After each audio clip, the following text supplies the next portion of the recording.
Clay Allison was known for being wild and violent. He once helped break a man out of jail only to punish him himself. People said he sometimes rode his horse through town with almost no clothes on. One famous story tells how he had dinner with a gunfighter named Chunk Colbert, who wanted to kill him. When Chunk tried to shoot him, his gun hit the table, and Allison shot faster. When people asked why he ate with someone who planned to kill him, he said he didn't want to send a man to hell on an empty stomach. Cherokee Bill began his criminal life at 18 after shooting a man who had beaten up his brother. He joined a group called the Cook Gang, who robbed banks, trains, and stagecoaches. He committed many crimes in a short period of time, including shootings and robberies.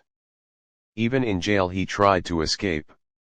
He was eventually executed, and his last words were that he came to die, not make a speech.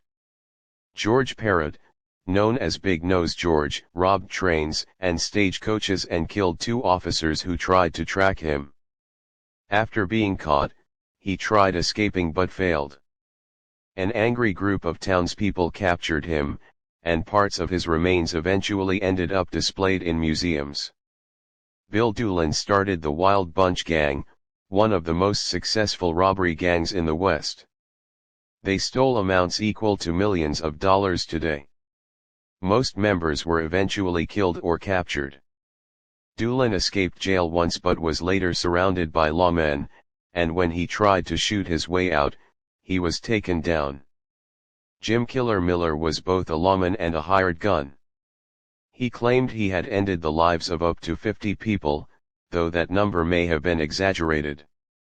He worked as a hitman and was paid to target a former U.S. Marshal. When people in town believed he might avoid punishment in court, a group took him and the men who hired him and hanged them. Miller showed no fear and told them to let it rip. Sam Bass first tried to live an honest life but fell into crime because of gambling debts. He robbed stagecoaches and then formed a gang that robbed trains. Their most famous robbery took gold worth nearly $2 million in today's money. Later, an informant in his gang betrayed him. After a shootout, Sam was found wounded and died soon after. John Wesley Hardin was one of the most violent outlaws of the West. He ended someone's life at age 15 and many others afterward. He was eventually caught and spent 14 years in prison. After being released, he argued with a lawman in El Paso. Later that night, the officer found him at a saloon and shot him. Jesse James fought with a Confederate guerrilla group during the Civil War and took part in violent raids. After the war, he and his brother formed the James Younger Gang, which robbed banks and trains for years. Newspapers made Jesse James into a sort of celebrity, and some people admired him. But in 1882, 2 brothers living with him betrayed him for reward money.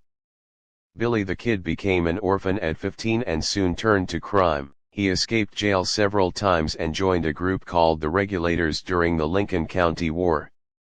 He became known for slipping away from danger, but he was eventually caught. After escaping again, a sheriff named Pat Garrett tracked him down and shot him. Billy was only 21.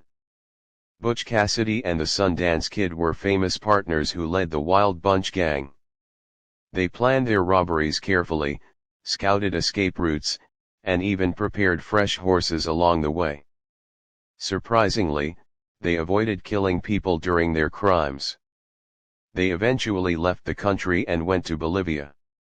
Reports said they died in a shootout there, but later DNA tests suggested the bodies weren't theirs, leading some people to believe they survived and lived quietly under new names.